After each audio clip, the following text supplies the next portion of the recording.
So a key component of the grant is that in your PLCs at your schools, that people are both sharing practices and having some time and space to do planning with the UDL lens. But it's also that they're creating some materials that they can share with their teammates and also share with us. One, so we can learn how people are implementing UDL in a specific content area in a course, but two, as an accountability check for the grant that people are using this time to create something, and also an opportunity for us to look at materials together with you as a site leader and say, so what about this is or really is not matching up with what we understand to be a UDL lens in the planning and design process. So how we'll do this year for the grant is they're going to complete a Google form, and that'll be through the Google Classroom, and they'll get a reminder to do this. And so I would fill out my name, and you can put in, if they're submitting it together as a co-teaching team, they can put in both their names, and they'll answer some questions about how they develop the materials, and then they'll attach the material to the Google form and submit it that way. And then we will, on our end, organize those into folders by content area and courses to make them easier to share across the different cohort schools. And there will be an opportunity for you to, ask us some questions about this process when we get together after the first RITSI meeting. And certainly Alice and I can come out and problem solve, help people technically with this, or any questions they have about how this will work.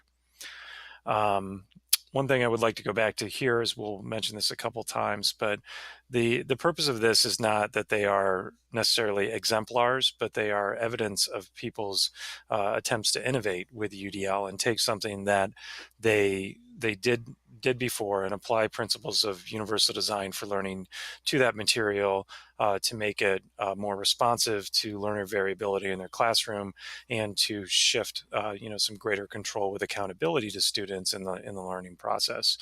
And we certainly can we'll talk about that some more. In terms of scheduling your PLC meetings, you should consider scheduling all dates during your initial meeting, really get them all on the calendar. And your meetings do need to be outside of the duty day. So that's a contingency of using stipend pay, obviously. And as you're getting going, if you're having trouble with that, just let us know. We want to be as flexible as possible with you and your team to make this happen. And last year, we had a lot of teams that struggled in the beginning getting started, and then really got on a nice routine, and were able to get in their 10 meetings by the end of the time. So just work with us, and we will work with you on this to make it happen. When you get into your PLC, certainly in the first meeting, and as you go throughout all your meetings, recognize and get your team talking about what alignment they see between the messaging they're hearing from their cohort professional learning with the curriculum office for a specific course, and what they're hearing about UDL in their PLC and talking about. And one thing you should hear is some alignment, that they feel like this is matching up, and certainly doesn't contradict anything that they're hearing in their work in their course alike curriculum cohort.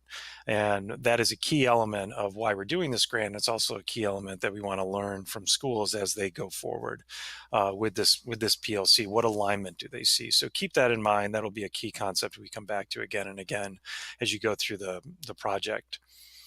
And related to that is getting your PLC members to think about, why do they need UDL? What's it adding in value? They're doing this professional learning with the curriculum office.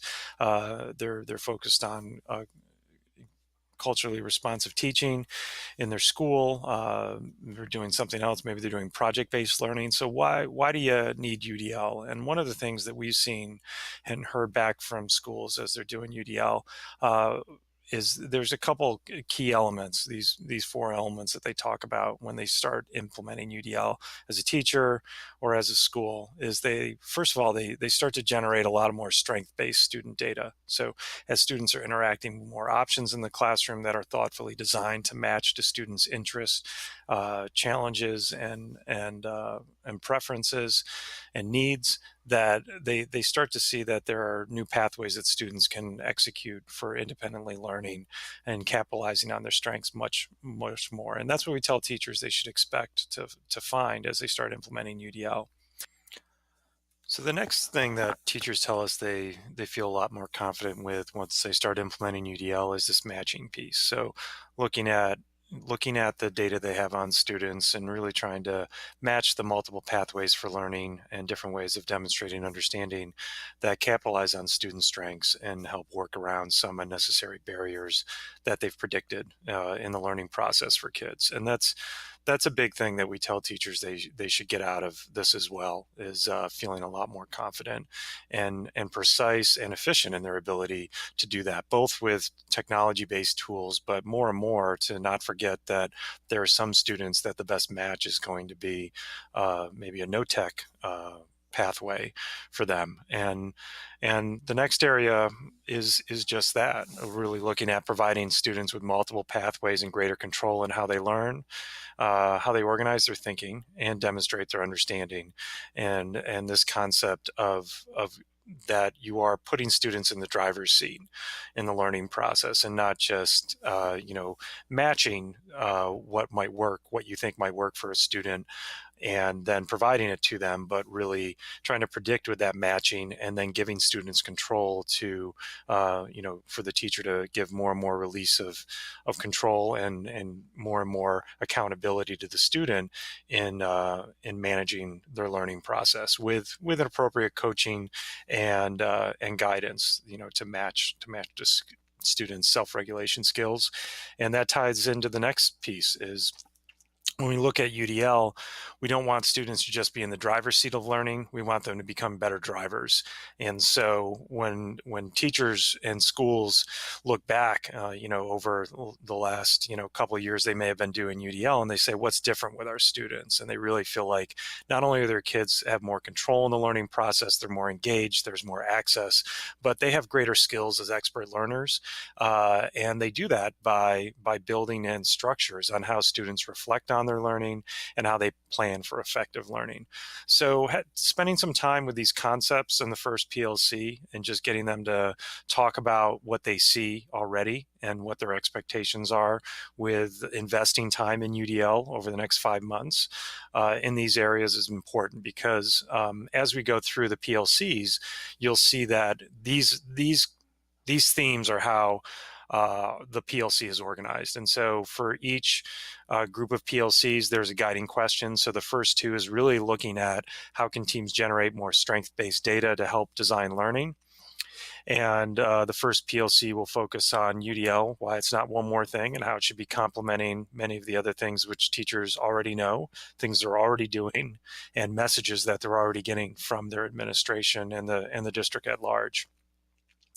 The second PLC is focused on digging deeper with data and looking at, what do you have in terms of both needs for students and barriers in the learning process, but more and more taking a look at using the Planning for Powerful Instruction framework with a UDL lens, taking a keen eye to what do we know about student strength-based data that can inform the design of learning, and hopefully and predictably being dissatisfied with the amount of strength-based data that you have, and understanding that by the end of these 5 months, we feel like you should sit down to design learning and have a lot more strength-based data that you can leverage because you've built in some patterns of UDL practice that have established a UDL lens in the classroom.